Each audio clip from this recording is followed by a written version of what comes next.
É um sindicato com uma das maiores taxas de sindicalização do estado da Bahia. Uma salva de palmas para eles. Agora vamos para a nossa edição especial. Silvia, o que você acha interessante abordarmos nessa edição especial? Bom dia, caro colega, bom dia, caro telespectadores. Então, seria interessante a gente abordar o histórico, né, desse sindicato tão importante para a categoria dos bancários. Como ele vem evoluindo, né, em relação aos direitos trabalhistas, em relação também à saúde do trabalhador, que hoje vem trazendo novos aspectos, novas doenças, no qual a gente poderia estar abordando e ver como é que eles estão lidando com essa situação. A saúde é uma questão muito sensível, muito especial, e também temos abordar sobre a questão da composta, né? Como é que ela influencia no trabalho, está com prejuízo, está sendo bom, como vai tudo abordado. Também teremos participação, teremos entrevistar a pessoa que importa no sindicato, para nos informar como vai estourar essa situação. Então, pronto, para começar a nossa entrevista, temos passar a palavra para a nossa nova repórter, Yasmin Andrade. É com você. O setor dos bancários é um dos mais importantes para a nossa economia. Hoje vamos conversar com o diretor de imprensa, Adelmo Andrade, do Sindicato dos Bancários da Bahia, para entender um pouco desses desafios dessa classe trabalhadora. Prazer, Adelmo, estamos aqui para conversar um pouco sobre o seu trabalho aqui no sindicato. Eu queria que você se apresentasse e contasse um pouco de como começou a sua história aqui e o trabalho que surgiu. Ok. Eu aqui comecei há muito tempo atrás, em 87, no sindicato. Eu sempre trabalhei no mesmo banco. Né? Hoje é Santander, comecei no Banco Real, que ao longo desse tempo foi adquirido por outros bancos internacionais. Estou hoje diretor de comunicação, né, do Sindicato dos Bancários da Bahia. Já passei por outros cargos aqui dentro. Eu estou também membro da Comissão Nacional, né, de Negociação do Banco Santander. Estou também como membro do Conselho Estadual de Comunicação, representando o Sindicato dos Bancários da Bahia. A gente desempenha um papel muito importante para o sindicalismo baiano e nacional. Quais estratégias, como um diretor de imprensa, o sindicato utiliza para filiar mais bancários? Nós temos uma taxa altíssima de associados, né? A gente tem uma política muito forte. Nós tratamos a comunicação como investimento, não como gasto. A gente faz muita capitalização das nossas ações, fazemos muita publicidade via rede social. Nós estamos diariamente com o associado, com o bancário. Por isso nós temos um jornal diário, de segunda a sexta, o único sindical da América Latina que tem um jornal sindical diário. Isso faz com que a gente tenha um contato diário com o trabalhador. Isso importa, né, e cria credibilidade com a categoria. Então, além disso, é um sindicato muito atuante. Qualquer problema que exista numa agência, com um bancário, o sindicato está em cima, está respondendo, está defendendo a categoria. Isso faz com que a própria atuação do sindicato, com tanta credibilidade, facilite, né, o interesse do bancário virar associado do sindicato, porque é a entidade que briga pelo direito. Em relação à grande mídia, como vocês lidam com matérias antissindicais? A questão da grande mídia, a gente sabe que nós temos um jornal e temos uma equipe de comunicação muito boa, e nós temos um lado. O nosso lado é o lado do trabalhador e da sociedade, né? Hoje a grande mídia, ela é tendenciosa quando lhe interessa, né? Os banqueiros, os industriários, né? O mundo capitalista precisa muito de uma imprensa tendenciosa, eles vivem disso. Já os sindicatos não, é o outro lado da opinião, que você não vê na grande mídia. Então a gente disputa, disputa de ideias mesmo, em rede social, em jornais. É muito desigual, porque a gente está brigando contra o império da mídia, né? O império midiático. E o nosso saudoso Paulo Henrique Amorim chamava de PIG, né? Partido da Imprensa Golpista. Por quê? Essa imprensa, ela elege candidato, ela derruba candidato. A imprensa consegue mandar no país, né? A grande imprensa. Então o sindicato tem um papel muito forte, quer dizer, a outra opinião na defesa da classe trabalhadora. Em meio a todos esses desafios que você falou, o que ainda te realiza, assim, o que te motiva a continuar trabalhando? Assim? Eu tenho uma paixão muito grande pelo que eu faço, né? Eu tenho um ideal muito grande de defesa, né, dos menos favorecidos, não só dos bancários, porque o nosso trabalho é classista, a gente aqui recebe tudo quanto é sindicato, tudo quanto é movimento que está precisando da ajuda do sindicato, as portas estão sempre abertas. E eu me motivo porque a cada dia surgem novos desafios para brigar contra esses impérios aí, ainda mais contra banqueiro. O banqueiro suga a sociedade, vive de juros, vive de distorção, e a gente está para defender não só bancários, como também os clientes. Então, eu sempre tenho uma motivação a cada dia, porque é tanta desigualdade que existe no país, que para a gente não pode abandonar a luta, porque o sindicato é ponta de lança nisso. Tem que formar opiniões, trazer o povo também, abraçar essas opiniões para fortalecer o nosso exército. Se toda a classe trabalhadora e todo o povo menos favorecido se unisse, seríamos maioria, conseguiríamos mudar o Congresso Nacional, que é desfavorável à classe trabalhadora, quando vai eleger, o povo elege errado, né? Elege presidente, elege deputados e vereadores às vezes para trocar por algum brinde, por alguma coisa, e esquece que esses aí é que vão decidir o futuro do país. Então o sindicato tem um papel muito importante de conscientizar, né, a sociedade, conscientizar a classe trabalhadora a votar certo, saber escolher. Hoje no Congresso Nacional a gente tem cerca de, não chega a 100 deputados, de 413 deputados, não chega a 100 que defendem a classe trabalhadora. Então lá tem latifundiário, tem o Partido da Igreja, tem o da Bala, tem vários grupos poderosos que só defendem os seus interesses. Né? E a classe trabalhadora, os menos favorecidos, a classe mais pobre, que não tem para quem apelar, quem defende esse povo? Então são muitos poucos. E o erro está na escolha dos seus representantes. Então o sindicato tem que cumprir esse papel, é um papel crucial. Por isso que o presidente Lula sempre disse, eu estou eleito, para eu governar me pressione. Então o movimento sindical tem que estar na rua cobrando melhoras, cobrando ajuste para a sociedade e benefícios para o povo. Com certeza. Qual é assim, para finalizar a entrevista, qual o conselho, qual é a mensagem que o senhor manda para os jovens que ainda têm alguma resistência para participar do movimento sindical, para se filiar, para ficar nessa luta? Boa pergunta. A gente sempre aconselha os mais novos, a gente está sempre relembrando que quando ele entra, por exemplo, no banco, ele tem plano de saúde, ele tem participação do grupo, ele tem gratificação semestral, ele tem ticket, tudo isso foi graças a muita luta. Foi muita luta que nós fizemos, muita greve para conseguir esses benefícios. O banqueiro não é bonzinho para dar benefícios ao trabalhador. Ele quer que o dinheiro movimente, que o lucro dele sempre consiga bater recordes, que vem acontecendo sempre.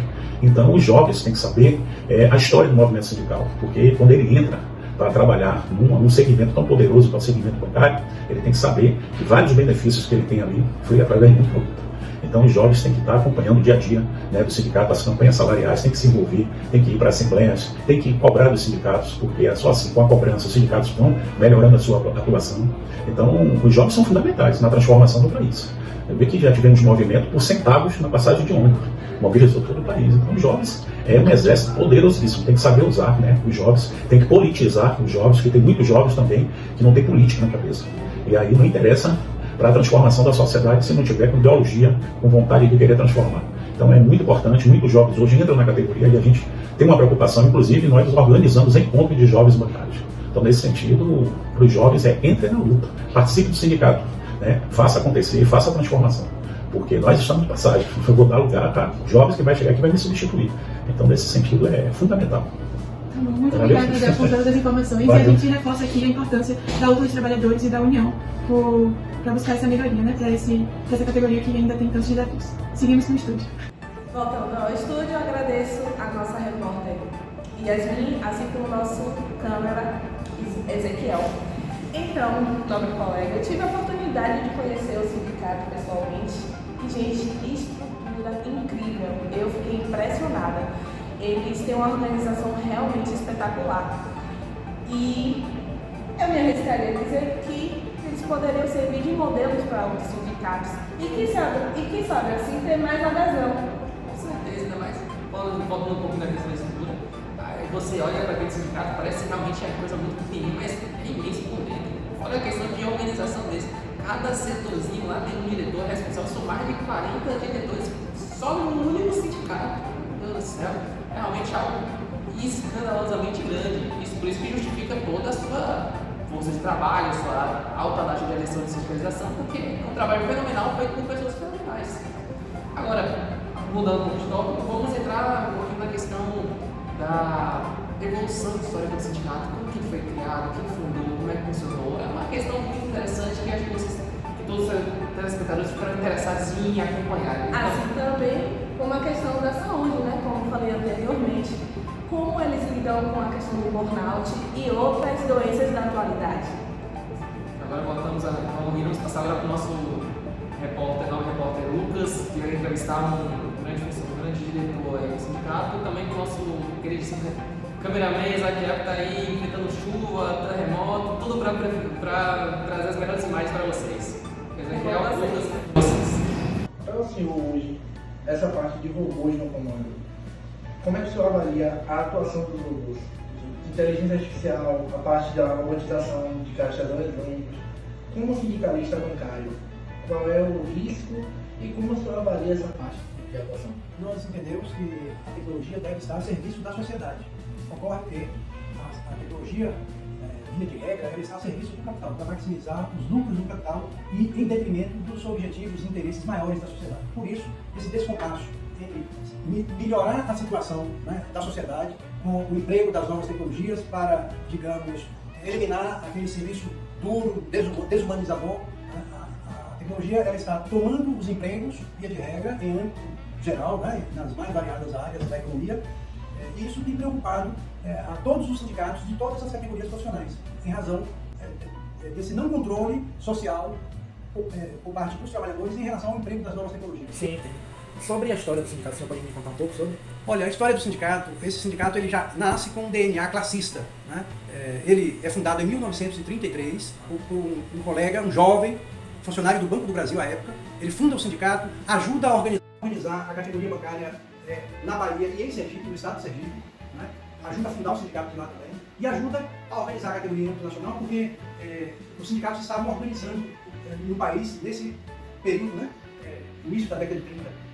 Ele ajuda a construir a primeira greve em 34. Então foi uma figura assim extraordinária. Ele teve uma vida curta porque o banco transferiu ele em 37 para Jiquié, né? E é justamente naquele contexto do Estado Novo, em Jiquié. Em Jiquié, uma corrente de opinião tinha lá e flertava com os valores do nazismo, do fascismo. Ele, como ele era comunista, ele aí não suportou tamanha depressão e foi a suicídio. Jovem com 37 anos, o cara que fundou os sindicatos bancários, entrou em depressão porque ele ficou em uma agência que era como se nós tivéssemos um contexto de anos passados, com aquelas ideias que estavam coincidindo, né? Humanistas com ideias desumanizadoras, que a gente viveu aí no período recente. Ele viveu isso e levou Ruth de Carvalho ao suicídio em 37. Mas o sindicato continuou, né, suas lutas, com outras direções, né? Ele foi por 2 vezes invadido pelo Estado, pela polícia política do Estado, em 37 e em 64, com as diretorias depostas, e mesmo assim não intimidou os dirigentes sindicais dos mais variados bancos e manteve a DNA da luta, né, de classe, na defesa dos interesses imediatos e históricos da categoria bancária, né? E nós estamos aqui dando sequência a uma luta que começou lá atrás. São Paulo tinha uma série de doenças psíquicas, algumas delas consideradas doenças justamente do setor bancário, através de estudos comprovadamente do setor bancário. Essa parte de doença. Essa parte de medicações que o bancário usa para tentar prevenir ou combater essas doenças. O senhor acha que existe alguma ligação de vícios de medicamentos para com o bancário com essa parte de transtornos que vem desenvolvendo com a profissão? Olha, o bancário, quando ele começa a tomar o remédio controlado, né, e tem alguns que ficam viciados, né, e depois precisam passar por outros tratamentos, com auxílio de profissionais da psicologia e psiquiatras para fazer o desmame, né, chamado do remédio que ele tomou controlado para tentar se curar. Né. Tem casos, em muitos casos no setor bancário, no setor de saúde, se a gente tiver a oportunidade, você vai conversar um pouco com a turma lá, eles vão relatar casos concretos para você. Essa parte do setor de saúde, o senhor acha que eles são presentes nos trabalhadores sindicalizados? Nós nos esforçamos para dar assistência também, a orientação correta, né, aos trabalhadores bancários, sejam associados ou não, né, de como proceder para evitar sequelas do adoecimento psíquico ou de outra ordem. Inclusive, parabéns pela atitude, porque essa parte de doenças ocupacionais é o que inflige o profissional hoje em dia, não só aqui na Bahia, mas no Brasil inteiro, não só os bancários, como muitos profissionais. Eu percebi, né, pesquisando um pouco sobre esse sindicato, que essa parte dos bancários, o sindicato é bem presente na classe. Nós nos surpreendemos porque nós somos 1% do quantitativo de trabalhadores, né, da nossa categoria. E nós somos 28% ou 25% dos casos notificados pela Previdência Social e pelo INSS. Então nós achamos que o índice de adoecimento na categoria é muito alto comparado com a média das demais categorias. Por essa razão nós achamos que é preciso uma intervenção por parte das nossas lideranças para tentar mitigar os efeitos do adoecimento na categoria bancária, que é muito elevado. Sobre a questão de escala, como é que o senhor avalia essa parte de ligação com escala para com doenças? A jornada de trabalho do bancário hoje é 6 horas, né? Embora a maioria dos bancários trabalhem mais de 6 horas, trabalham pelo menos 8 horas. Eles são comissionados, a maioria dos trabalhadores recebem uma gratificação por isso, mas o adoecimento não é nem, no caso nosso, pela jornada, é pela forma de cobrança das metas a serem cumpridas pela categoria bancária em âmbito nacional e em todos os departamentos e agências, localidades onde exerce o trabalho bancário. A forma da cobrança das metas que cada um tem que bater mensalmente é essa metodologia que nós entendemos que está levando a categoria ao adoecimento. Voltando para essa parte do trabalho do senhor. Você decidiu esse trabalho muito repetitivo mecânico, ou em algum momento da sua carreira como bancário, passou por um trabalho mais mecanizado? Se sim, quais foram as consequências para você, físicas e mentais na área? Quando eu entrei no banco, né, aí sim, o trabalho ele era, não era ainda, não estávamos no estágio da digitalização dos bancos hoje, o trabalho era totalmente diferente, eram com aquelas máquinas mecânicas, né, não era digital, tá? Então eu tive sequelas, eu cheguei a ter problemas muscular, né, e ortomuscular aqui no ombro, curei com fisioterapia, né? Hoje o meu trabalho não tem esse trabalho repetitivo que tinha antigamente. A forma de organização do trabalho também do bancário hoje mudou, ele não está muito repetitivo, porque quase com o auxílio da inteligência artificial, auxílio da internet, dos computadores, esse trabalho repetitivo ele foi suprimido. Né? Hoje você tem programas e absorve boa parte desse trabalho, esforço físico que era feito no passado. Né? Esse banco de dados está, digamos, à disposição das empresas. Né? O trabalhador trabalha hoje muito mais com a sua expertise, a sua inteligência, né? No processo de convencimento e de, digamos, orientação dos clientes de investir em tal ou qual produto, nesse sentido. Né?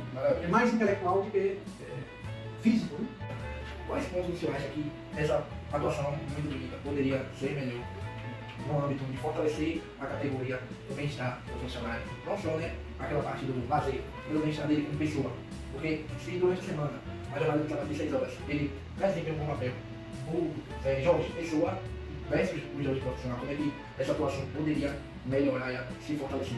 Em todas as comissões de empregados, né, de empresa, da UPA, na comissão de empresa, Banco do Brasil, Caixa Econômica, Banco do Nordeste, Santander, Bradesco, e outros bancos, cada um tem a sua, nós nos reunimos periodicamente, né, para, digamos, sugerir às administrações dos bancos, aos departamentos de recursos humanos dos bancos, com propostas objetivas para minorar esses problemas que são detectados em cada local de trabalho. Né? E, periodicamente também, a representação dos trabalhadores em âmbito nacional reúne com a representação dos bancos, também em âmbito nacional, para tentar discutir essas questões. Né?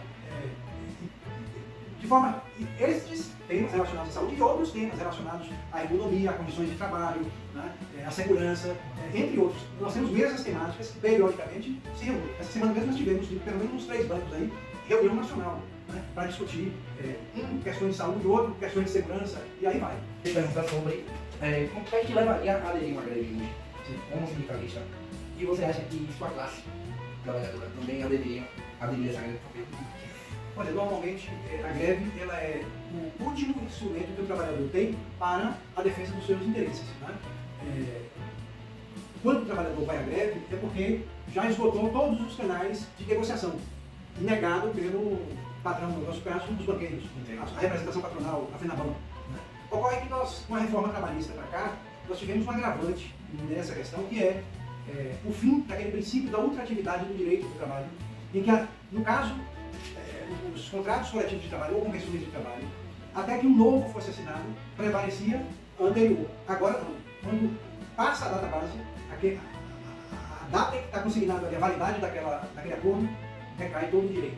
Né? Quer dizer, não aguarda o tempo para ele decair. Ao contrário, passou a data, perdeu a validade, é uma folha em branco daquele contrato de trabalho. Isso é muito gravoso para os trabalhadores, porque os trabalhadores, em certa medida, é a parte hipossuficiente na relação de capital e trabalho. Né? Agora, os trabalhadores estão com a faca no pescoço, né, quando chega na data base para o processo de negociação. Então, a greve ela pode ser, digamos, aprovada por circunstâncias das mais variadas, por conta dessas possibilidades, né, de desproteção que os trabalhadores têm. Tá? E eu não estou falando especificamente dos bancários, é a norma geral que vale para qualquer trabalhador. Tá? Negociação de conquistas.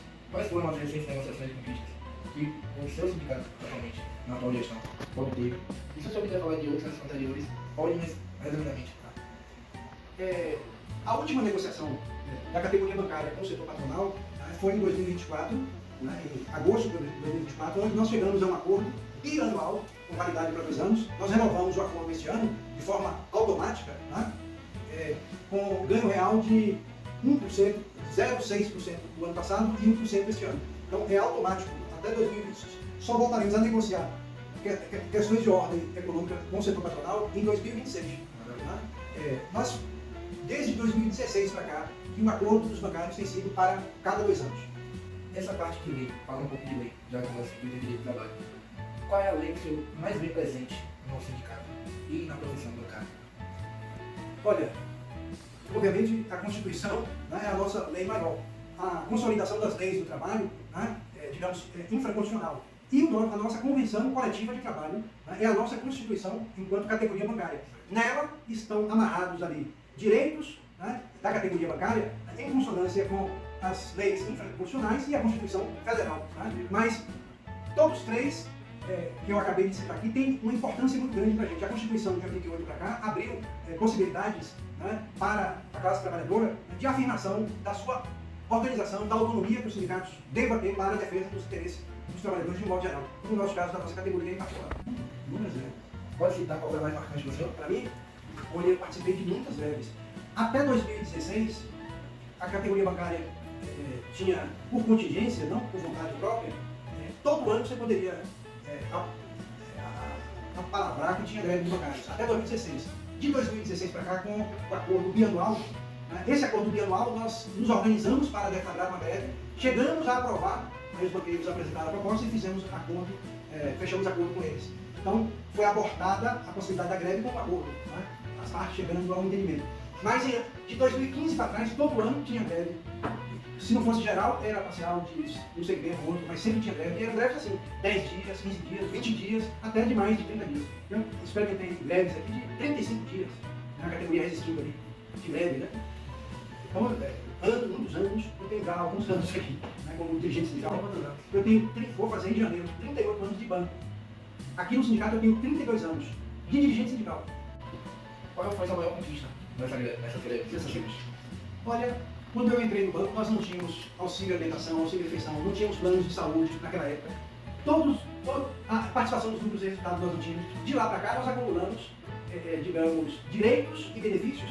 E me orgulho é ter participado dessa história ao longo desses mais de 30 anos de contribuição, né, como bancário, mas como também dirigente sindical, da minha categoria profissional.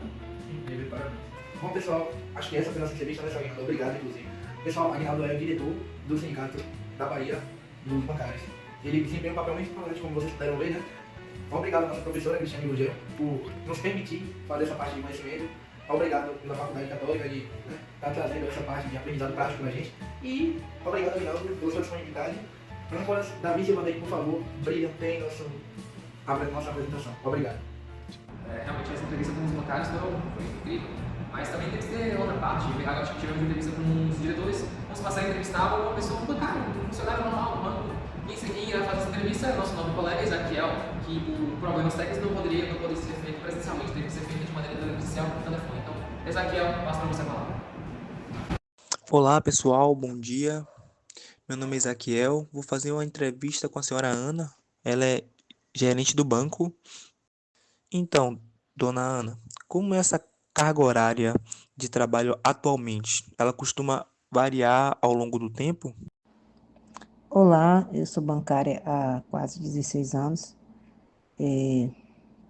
Nós temos uma carga de trabalho que muitas vezes as pessoas não enxergam, né? Acham que nosso trabalho é simples, é sentadinho, né? Como as pessoas falam, no ar-condicionado, de 10 às 15. Mas não é só isso, nós temos uma jornada exaustiva, nós temos situações em que somos cobrados para bater metas, para também prestar um bom atendimento. E algumas pessoas não sabem lidar, não têm um controle psicológico, um controle emocional diante dessas cobranças e chegam a se hospitalizar, a precisar de apoio médico, psicólogo, né, psiquiátrico. Considerando a pressão, né, e o estresse caracterizado da profissão bancária, a senhora já precisou fazer uso de algum tipo de medicação ou acompanhamento psicológico? Nosso trabalho é um pouco repetitivo, mecanizado, tanto na questão do atendimento quanto na questão dos equipamentos que a gente utiliza. Isso gera algumas doenças, né, laborais que muita gente conhece, né, como LER, DORT. Eu mesmo adquiri uma doença no ombro, ela já se tornou crônica, porque quando eu fui, na verdade, buscar, que eu nem imaginava, achava que era um mal dormir, alguma coisa assim, mas quando eu fui investigar, era dos movimentos repetitivos do trabalho, né? Então, hoje eu sinto muitas dores no ombro e preciso de tomar medicamento, fazer fisioterapia, né, esse tipo de coisa. Entendi. E na opinião da senhora, de que forma o sindicato da categoria poderia melhorar o apoio aos trabalhadores bancários? O sindicato, ele poderia melhorar na nossa área de atuação. Na verdade, a gente acha que nós do interior, às vezes, nós não temos um apoio tão grande. Ele atua nas questões trabalhistas, né? Tudo que a gente foi conquistado, os bancários tiveram conquista muito grande durante um período, mas muitas vezes um apoio para quando se há um indicativo de greve, né? Para realmente a gente participar, nós enquanto banco privado, né? Porque eu trabalho em banco privado, a gente não tem tanta autonomia para fechar e participar ativamente da greve. Então a gente acaba não atuando nesse sentido por falta mesmo de atuação do sindicato nos interiores, né? Mas o sindicato ele apoia bastante em questões judiciais, né? Ele dispõe de advogados para estar atuando nas causas de quem precisa. Já ouvi pessoas que realmente precisou e que ele acompanhou. Entendi. E atualmente, o que a senhora considera ser o maior desafio enfrentado pelos sindicatos na luta pelos direitos dos trabalhadores? O desafio hoje do sindicato são questões políticas, né? Apesar de que o sindicato ele também apoia um lado político. Pronto, muito obrigado, dona Ana, pela entrevista. Então, pessoal, essa foi a entrevista com a dona Ana, bancária, né? E agora voltamos para os âncoras. Realmente, como trouxe o nosso entrevistado Lucas, a luta do sindicato, toda a sua evolução histórica foi incrível, foi digna de filme. Todas as conquistas, tudo que eles têm hoje em dia foi realmente uma conquista de todo esforço, com sangue, suor e lágrimas derramadas para conquistar o que eles têm hoje em dia. Então, para vocês, Valério, o que mais chamou interesse em toda a nossa edição especial? Eu posso pegar que a questão de saúde gerou algo que eu não sei nem explicar, gente, porque sem saúde não somos nada, né? Então, pelo fato do sindicato ele estar lutando pela saúde do trabalhador, assim também pelos seus direitos constitucionais, gente, isso é maravilhoso. E eu espero que essa questão seja levantada por outros sindicatos também, para que assim tenha uma melhor adesão. Deixo aqui também, caro colega, um agradecimento especial para a mestra Cris Gurgel, que é uma professora que está ali sempre lutando pelos direitos coletivos, assim também como ela causou essa provocação para que a gente conhecesse melhor esse sindicato. Então, Cris Gurgel, um super beijo e obrigada por essa provocação. Realmente, o papel dela foi fundamental, porque ela trouxe para a gente a questão de fugir do preconceito, entendimento pré-definido. Ela trouxe o conceito do que é um sindicato, o que eles passaram, que vai conseguir chegar na questão, não é só mais revista de jornal, mais uma análise de jornal, que é aquelas pessoas comuns, clientes, não, são pessoas sérias e trabalhadoras que conquistaram no mundo, que tem muito esforço. No fim, então, não tenho nada para apresentar, você especial vai chegando ao fim, mais uma edição do Jornal Todo Dia. O pessoal que fica em casa, desejo para vocês um ótimo dia e nos vemos na próxima edição. Tchau. Um ótimo dia, até mais. Tchau, tchau.